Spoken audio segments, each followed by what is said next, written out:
Morning. Kashi Hindu विश्वविद्यालय के शताब्दी कृषि प्रेक्षागृह में देखिए क्या क्या नई नई चीज़ें आपको देखने को मिल रही हैं। ये कुछ खास हो रहा है यहाँ पे। ये पास हमको दे दो।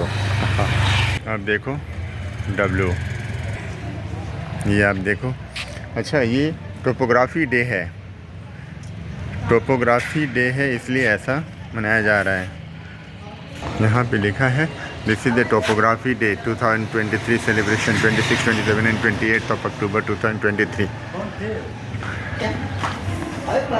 आप देखो कुछ झलकियाँ टोपोग्राफी की। वाह,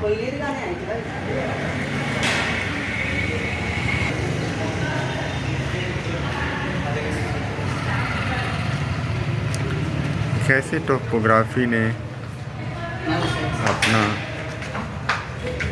ऐतिहासिक वक्त गुजारा है देखने को मिलेगा। आप देखो, वाह, आप देख रहे हो ना।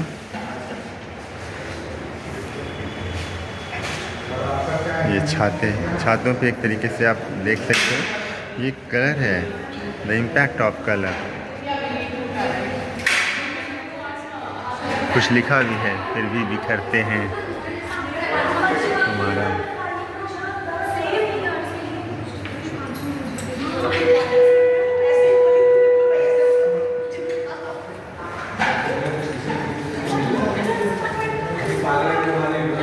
आप देखो यहाँ पे, एंड दैट इज कॉल्ड, यहाँ इन्होंने लिखा है टोपो डे 2023।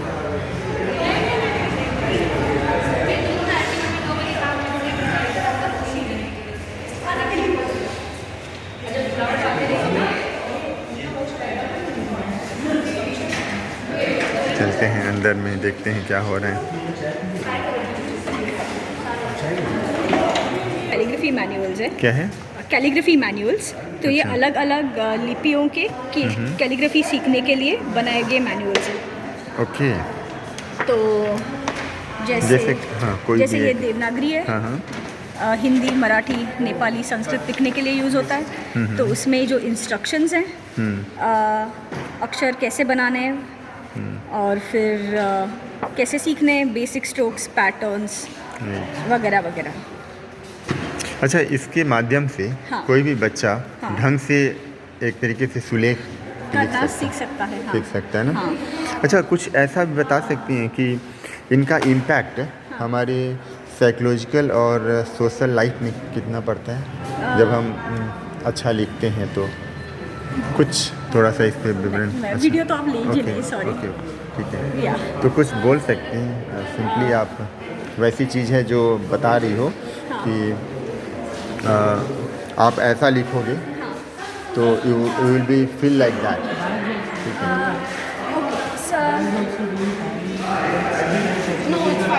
अभी जो बात हो रही थी वो नुपुर लाती थी, और ये नारायण, आप देख सकते हो ये लोग आए हैं। IIT मुंबई से प्रोफेसर रवि हो गए, ये फैकल्टी हैं।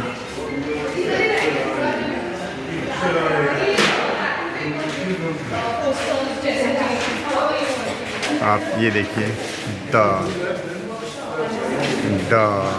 ल, वाह,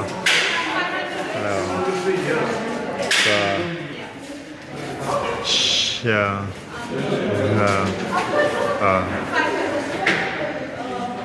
आप देख सकते हो।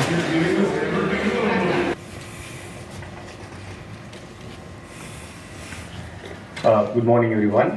It's a warm welcome to session 1, which is about typography and forms. Like introduced, we have 3 speakers for this session. So first is by Puttu Nirmaran, and he's going to be presenting from there. And so I would request the speakers to keep it 20 minutes because that's the time given. So we do not want to overshoot. So we will have the question. Good morning sir. Sir, ये typo day हाँ है? हाँ, ज़रा सा इस पे। Typo day basically क्या है कि हम लोग अपने ज़िंदगी में जो कुछ भी लिखा हुआ देखते हैं, सॉरी, मौसम का आगाज़ है, और उसकी जो बनावट होती है, उसको जो लिखा जाता है, कैसे लिखा जाता है, उसका अपना एक व्याकरण होता है, कैसे लाइन खींची जाती है, कैसे गोल बनाया जाता है, अर्ध गोल बनाया जाता है, उसका एक व्याकरण, मतलब लिखने की नियमावली। हाँ, लिखने की नियमावली, वो भी सुंदर और साफ़ सुथरे तरीके से, जो हाथ से लेके तकनीक से, मतलब कंप्यूटर पे आ जाती है। और आज के समय में उसको कॉमन तौर पे फॉन्ट्स बोला जाता है। ओके।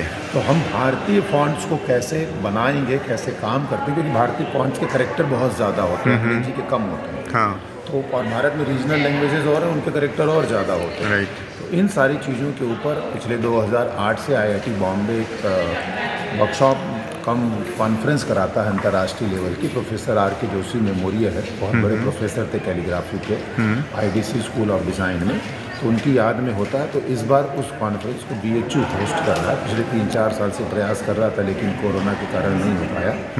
अब वो उसको होस्ट कर रहा है। तो यहाँ पर देश विदेश के करीब 300 के आसपास सारे डिग्नेटरीज आए हैं, स्टूडेंट्स हैं, प्रोफेशनल्स हैं, फैकल्टी मेंबर्स हैं, डिज़ाइन स्कूल के टीचर्स हैं, बच्चे हैं, काशी हिंदू विश्वविद्यालय के हैं, और डिफरेंट पार्ट्स के विजुअल आर्ट्स, फाइन आर्ट्स के बच्चे हैं, जो यहाँ आके कल उन्होंने करीब 12 वर्कशॉप अटेंड की, जिसमें उन्होंने सीखा अलग अलग तरीके की लेखनी की बारीकियों को।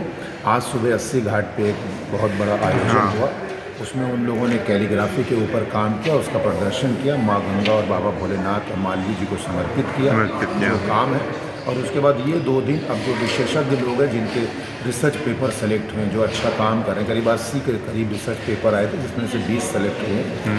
ये लोग कंटिन्यूसली अपने काम और उसके बारे में बता रहे हैं कि कैसे डिफरेंट लैंग्वेज में, भाषा में, कैलीग्राफी में या लिखावट में जो तकनीक आ चुकी है, हमारे पास वेब आ चुका है, मोबाइल आ चुका है, इन सब के ऊपर कैसे आम आदमी के लिए सहूलियत भरी लेखनी हो सके, वो कैसे काम हो, इन सारी चीज़ों के ऊपर काम चल रहा है। अच्छा सर, एक बात है, मतलब नुपुर जी से मैंने पूछा था कि लेखनी का इम्पैक्ट हमारे सोशल और साइकोलॉजिकल एस्पेक्ट भी पड़ता है, पूरा पड़ता है। तो क्या सर ऐसा भी कुछ लोग पेपर प्रेजेंट करेंगे ना? जो लिखता है वही दिखता है, तो उसके बिना काम नहीं चल सकता, और जो दिखता है वही बिकता है। फिर बात रिवर्स होती है कि जो बिकता है वो तभी बिकता है जब उसमें कुछ लिखा हुआ दिखता है। तो हर हाल में सब कुछ उसके साथ तालमेल बहुत ज़रूरी होता है। तो साइकोलॉजी का, बिहेवियर का, हमारे आँखों का, न्यूरो साइंस का, सब कुछ का इसमें समावेश है। वो हर तरीके के पेपर इसमें है। जैसे पेट्रोलियम यूनिवर्सिटी पेट्रोलियम जो रायबरेली में, वहाँ से भी लोग पेपर प्रेजेंट करने आए हैं। तो इतना बृहद आकार है कि उसको समाहित करना बहुत मुश्किल है, कि जो टॉप 20 पेपर ब्लाइंड रिव्यू में सेलेक्ट हुए हैं रिसर्च ओरिएंटेड, उनके ऊपर बोला जा रहा है, और वो सब विभिन्न भारतीय भाषाओं को लेके। क्योंकि सर एक जगह मैंने पढ़ा था कि कागजों में इंसान से ज़्यादा सहनशीलता होती है। बिल्कुल होती है, क्योंकि वो हर चीज़ सहन नहीं करते। आप देखिए, सदियों से कागज़ जब से बनना शुरू हुआ है, करीब 8वीं शताब्दी के बाद से चाइना में, और जब से प्रिंटिंग 15वीं शताब्दी से आई, उसके बाद से आजकल जो भी दस्तावेज है, हमारा इतिहास सब किताबों में है। इवन वेद पुराण भी जो, ठीक है वो कागज़ नहीं, लेकिन उस ज़माने के वो कागज़ है जिनको हम ताम्रपत्र, पेड़ और बहुत सारी छाले बोलते हैं, लेकिन वो भी कागज़ का फॉर्म है। वो बेसिक फॉर्म्स थे, आदमी ने तकनीक सीख ली तो उसी फॉर्म्स को रिफाइन करके कागज़ बना दिया, पेड़ से ही कागज़ बना है। तो कहीं ना कहीं वो सारी चीज़ें उसके जड़ में समाहित हैं। तो इस कारण, तो पेपर के कारण ही सब कुछ है। पेपर के हमारी आपकी कोई आइडेंटिटी नहीं है आज के समय में। तो लेखनी तो बहुत ज़्यादा ज़रूरी है, और उसके साथ पेपर का भी उतना बड़ा रोल है। तो 2 डायमेंशनल स्पेस, कोई बैकग्राउंड नहीं मिलेगा, आप हवा में तो किसी भी चीज़ को लिखा हुआ देख नहीं सकते। सर अपना शुभ परिचय दे दीजिए। मैं Manish Arora, senior faculty member हूँ, department of applied art, faculty of visual art, Kashi Hindu Vishwavidyalaya में, और इन्हीं सारी चीज़ों को, इस तरीके के अकादमिक कार्यों को करने में अपनी दक्षता रखता। मैं चाहूँगा कि जब भी किसी को कोई क्वेरी हो, कभी वक्त निकाल कर डिपार्टमेंट आकर कभी भी डिपार्टमेंट 10 से 5 खुला रहता है। मैं 24 घंटे अवेलेबल हूँ, जब जिसको जो ज़रूरत हो। हम लोग इसी काम के लिए महामना जी की सेवा कर रहे हैं, जब जिसको ज़रूरत। बहुत बहुत धन्यवाद।